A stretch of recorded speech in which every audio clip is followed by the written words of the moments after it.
Le vice-gouverneur de la ville de Kinshasa, Nerombungu, a pris part le vendredi 15 janvier au terrain Mambenga de Ndjili, où la dépouille mortelle de l'opérateur économique congolais Wabel Orango a été exposée après sa sortie de la morgue de l'hôpital de référence de Ndjili.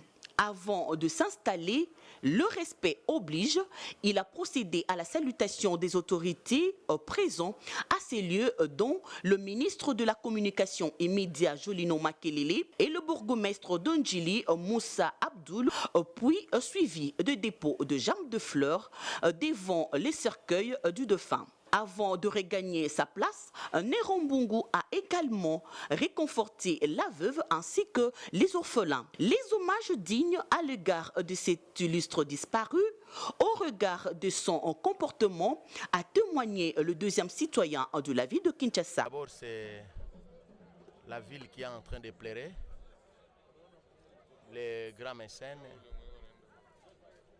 les grands notables de Kinshasa disent Wabel Orango. Moi, je l'ai connu vers les années 79, quand on était encore trop petit. Mais lui, déjà, il avait cette chance-là. Déjà, vers les années 80, les musiciens les chantaient. Donc, il était déjà connu. Un bienfaiteur, un philanthrope, voire même un homme de culture qui encadrait les gens de théâtre, qui encadrait aussi les musiciens. Bref, un grand philanthrope. C'est parmi les gens qui m'a personnellement tiqué et qui étaient comme nos modèles, donc les modèles à suivre dans les domaines de culture. Un grand frère qui ne me laissait pas, un grand conseiller qui savait aussi parler, donc un grand zone du quoi.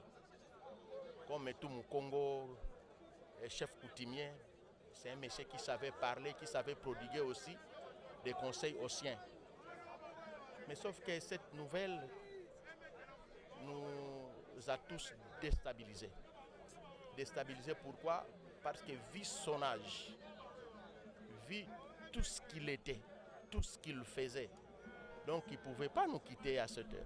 Ce n'est pas nous, c'est la volonté de l'Éternel qui nous a donné le vieux Wabel Orango et puis qui a décidé lui-même de les retirer. Nous, qu'est-ce que nous pouvions encore dire? Que son nom soit glorifié.